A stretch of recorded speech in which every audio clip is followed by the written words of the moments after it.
Hello बच्चों, let's read the question. The question is find the pair which is incorrect. पहला है emphysema respiratory surface increase, दूसरा है respiratory part alveoli and their ducts, तीसरा है chemosensitive area highly sensitive to CO2 and H plus ions, and fourth में है thoracic chamber vertebral column sternum ribs and diaphragm. तो आइए देखते हैं हम इसका की कंसेप्ट.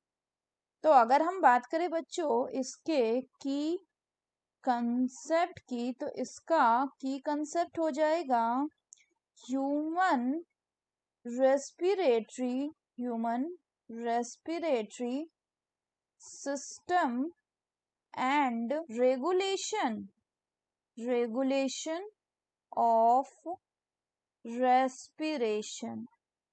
तो अगर हम अब क्वेश्चन की बात करें तो बच्चों पहला बोला गया है क्या? पहला बोला गया है आपका एम्फाइजेमा. तो अगर हम एम्फाइजेमा की बात करें तो ये एक क्या है? ये एक रेस्पिरेटरी सिस्टम का डिसऑर्डर है. Respiratory system disorder. इसमें क्या होता है कि इसमें ये एक क्रॉनिक डिसऑर्डर है. It is a chronic disorder. और इसमें क्या होता है कि इसमें एल्वियोलर जो वॉल है, alveolar wall, they are damaged, they gets damage. तो जिससे क्या होता है, ड्यू टू विच, जिस कारण से जो रेस्पिरेटरी सरफेस है, ये क्या होता है, ये बच्चों आपका डिक्रीज कर जाता है. It is decreased. नेक्स्ट आपका बोला गया रेस्पिरेटरी पार्ट. तो अगर हम बात करें ह्यूमन रेस्पिरेटरी सिस्टम की, तो आपका जो ह्यूमन रेस्पिरेटरी सिस्टम है ये मेनली डिवाइड होता है टू पार्ट में. एक होता है आपका कंडक्टिंग पार्ट, जो कि कहाँ से होता है, जो कि आपका एक्सटर्नल नॉस्ट्रल से शुरू होके टर्मिनल ब्रोंकाइल तक प्रेजेंट होता है. और दूसरा क्या होता है आपका? दूसरा होता है एक्सचेंज पार्ट, या इसी को हम क्या कहते हैं? It is also called as the respiratory part. तो इसमें कौन आता है? इसमें बच्चों आपका आ जाता है एल्वियोलाई एंड देयर डक्ट. और इस पार्ट का मेन काम होता है एक्सचेंज ऑफ गैसेस. फर्दर अगर हम बात करें तो नेक्स्ट क्या गिवन है? नेक्स्ट आपका गिवन है कीमो सेंसिटिव एरिया के बारे में.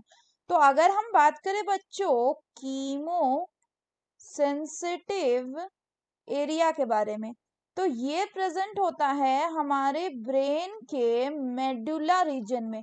कहाँ पे? मेडुला रीजन में adjacent to the rhythm centre. जो रिदम सेंटर है ये कहाँ पे प्रेजेंट होता है? ये आपके मेडुला रीजन में प्रेजेंट होता है. और उसी के एडजेसेंट में प्रेजेंट होता है कौन? ये कीमो सेंसिटिव एरिया. और ये क्या होता है? This is highly sensitive to CO2 and H plus ion concentration. यानी जब इनका अमाउंट हाई होता है, CO2 एंड H प्लस का हाई होता है अमाउंट, तो ये क्या करता है? ये एक्टिवेट करता है कीमो सेंसिटिव एरिया को. नेक्स्ट बोला गया है थोरेसिक चेम्बर. तो अगर हम बच्चों बात करें किसकी? अगर हम बात करें थोरेसिक चेम्बर की, तो थोरेसिक चेम्बर को कौन बनाता है? It is formed dorsal side में इसको बनाता है by vertebral column and ventral side में इसको कौन बनाता है? एंड वेंट्रल साइड में इसको बनाता है स्टर्नम.